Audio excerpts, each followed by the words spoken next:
Assalamualaikum warahmatullahi wabarakatuh.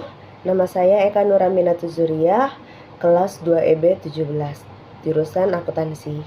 Di sini saya akan menjelaskan terkait investasi pasar uang dan pasar modal.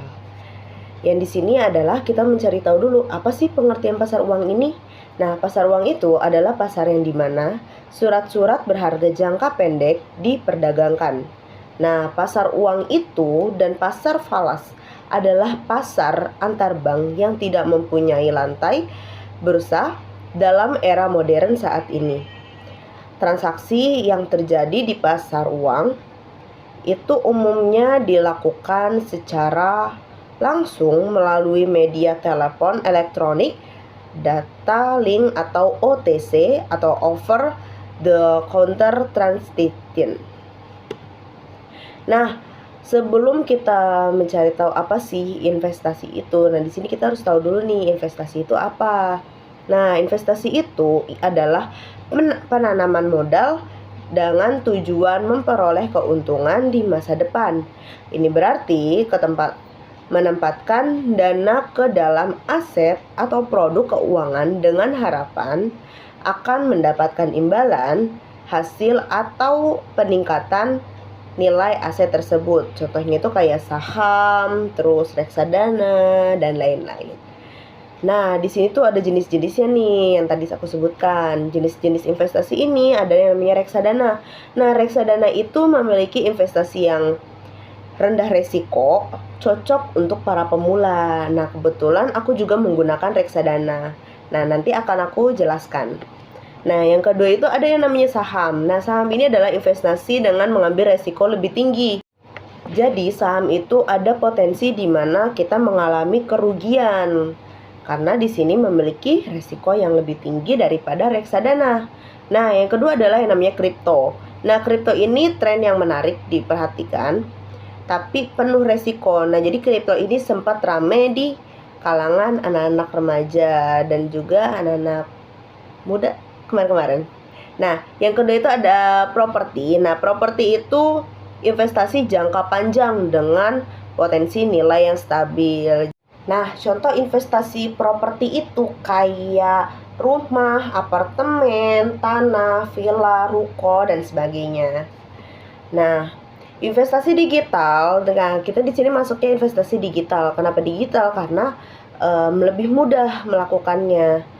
Nah, investasi digital ini apa sih? Investasi digital itu adalah kegiatan penanaman modal yang dilakukan secara daring atau mobile melalui platform digital. Ini melibatkan pembeli, menjual, dan mengelola aset keuangan seperti saham, reksadana, atau aset digital lain melalui investasi. Nah, contoh aplikasinya ini ada banyak nih guys. Aplikasi investasi reksadana contohnya itu Bibit. Nah, yang kedua itu investasi saham global, contohnya itu Reku. Nah, investasi aset kripto itu contohnya Peluang.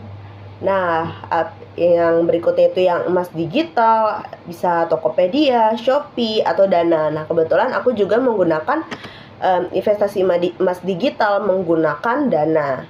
Nah, terus ada juga aplikasi investasi saham yang contohnya itu Ajaib. Nah, sama investasi P2P Lending itu contohnya Investri. Nah, yang aplikasi yang aku gunakan itu adalah reksadana dan emas digital. Nah, investasi yang aku gunakan itu di reksadana itu aku menggunakan yang namanya Bibit. Nah, kalau emas digital itu aku menggunakannya Dana.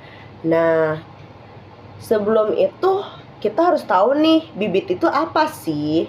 Nah, investasi Bibit ini adalah perusahaan finansial teknologi milik PT Bibit Tumbuh bersama yang menyediakan portal jual beli reksadana untuk memperjualbelikan produk investasi reksadana secara daring dari berbagai perusahaan manajer investasi. Nah, ini contohnya nih yang sudah aku lakukan.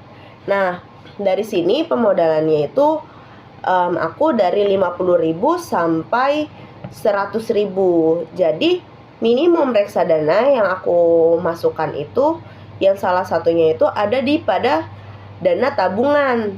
Nah, di dana tabungan ini aku masukinnya minimum 50.000. Paling minimnya itu adalah 10.000. Jadi cocok nih buat kalian yang memiliki pendapatan yang kecil atau ada sisa uang jajan, bisa nih kalian masukkan ke Bibit untuk reksadana. Nah, itu kisaran 10.000 minimal. Nah, kalau di sini aku biasanya masukin 50.000. Nah, di sini alokasinya itu 100%, dan di sini aku sudah mendapat keuntungan 7.000. Nah, berikutnya yaitu ada di biaya kuliah. Nah, di sini kita bisa menargetkan seperti tabungan target kita gitu. Nah, targetnya berapa sih? Nah, di sini aku menargetannya 8 juta. Nah, di sini aku biasanya memasukkannya 100.000 karena di investasi yang ini tuh dia minimumnya 100.000 dan pengalokasiannya ini ada di sebelahnya nih. Nah, di sini masuknya investor konservatif. Nah, jadi di sini pengalokasiannya sudah di manage sama pihak Bibit.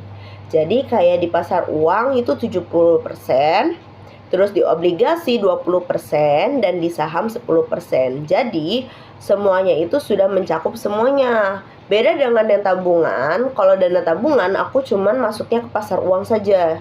Jadi aku fokus reksadanaku di pasar uang. Nah, kalau misalkan yang di biaya kuliah, aku mencabangkannya di pasar uang, obligasi, sama di saham. Dan ini semuanya yang diatur adalah Bibit. Jadi untung ruginya, dan aku juga menggunakan resiko yang kecil. Jadi karena aku tidak berani dengan yang besar, jadi aku menggunakan resiko yang kecil gitu. Dan untuk pasarnya juga, untuk tempat-tempat yang aku alokasikan itu bukan sesuai sih, itu aku lebih memfokuskan ke rekomendasi dari Bibit. Jadi aku tidak memilih, tapi aku menggunakan rekomendasi yang sudah diberikan oleh Bibit. Nah, di sini aku sudah memiliki 612.000, itu aku sudah melakukan sebanyak lebih dari 3 bulan. Jadi di sini kalau kalian lihat ada gambar 3 sama api yang redup ini, itu seperti daily kita. Jadi setiap bulan kita itu ngisi. Kalau misalkan kita ngisi terus, jumlah api yang di pojok sini itu dia akan bertambah terus gitu. Dan di sini aku sudah rutin di 3 bulan. Jadi aku sempat di bulan-bulan kemarin itu aku agak bolong-bolong. Nah, terus di sini juga udah terlihat keuntungannya itu ada berapa. Jadi di sini keuntungannya berapa, terus imbal hasilnya berapa, jadi terlihat, dan pengalokasiannya semua. Dan itu untuk Bibit. Jadi Bibit ini cocok untuk para pemula reksadana gitu guys. Nah, sekian, terima kasih. Kurang lebihnya mohon maaf bila ada salah kata dan sebagainya. Wassalamualaikum warahmatullahi wabarakatuh. Bye bye.